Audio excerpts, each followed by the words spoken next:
First ever factory outlet Mukunda jewellers Jubilee hills Vizag branch లో త్వరలో ప్రారంభం.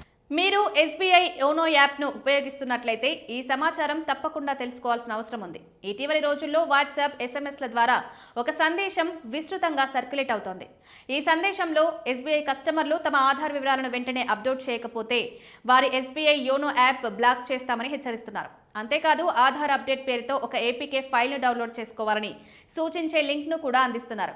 ఈ తరహా సందేశాలు అందుకున్న పలువురు కస్టమర్లు భయాందోళనకు గురవుతున్నారు.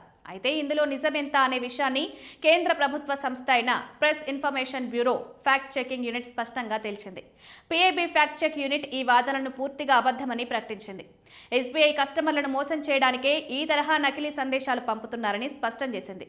సోషల్ మీడియా ప్లాట్ఫామ్ ఎక్స్ ద్వారా పీఐబీ ఫ్యాక్ట్ చెక్ ఈ విషయాన్ని వెల్లడిస్తూ ఇది పూర్తిగా సైబర్ స్కామ్ అని హెచ్చరించింది.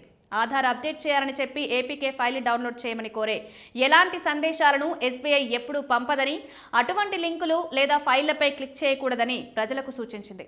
స్పష్టంగా చెప్పాలంటే ఆధార్ అప్డేట్ చేయకపోతే ఎస్బీఐ యోనో యాప్ బ్లాక్ అవుతుందన్న వాదన అసత్యం.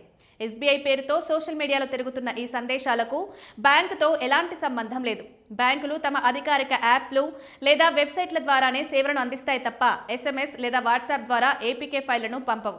కాబట్టి ఇటువంటి సందేశాలు వచ్చినప్పుడు వెంటనే వాటిని నమ్మకుండా జాగ్రత్తగా ఉండాలని నిపుణులు సూచిస్తున్నారు. ఏపీకే ఫైల్ డౌన్లోడ్ చేయడం ఎందుకు ప్రమాదకరమనే విషయాన్ని కూడా అర్థం చేసుకోవాలి. తెలియని లింక్పై క్లిక్ చేయడం లేదా అనధికారిక ఏపీకే ఫైల్ ఇన్స్టాల్ చేయడం వల్ల మీ మొబైల్ ఫోన్ మాల్వేర్ బారిన పడే అవకాశం ఉంది. ఒకసారి ఫోన్లో మాల్వేర్ ప్రవేశిస్తే మోసగాళ్లు మీ బ్యాంక్ ఖాతా వివరాలు, లాగిన్ ఐడీలు, పాస్వర్డ్లు, ఓటీపీలు, ఇతర వ్యక్తిగత సమాచారాన్ని సులభంగా దొంగిలించగలరు. దీని ఫలితంగా మీ ఖాతా నుంచి డబ్బు అక్రమంగా తీసుకునే ప్రమాదం కూడా ఎక్కువగా ఉంటుంది. ఈ నేపథ్యంలో ప్రజలు మరింత అప్రమత్తంగా ఉండాలని అధికారులు సూచిస్తున్నారు.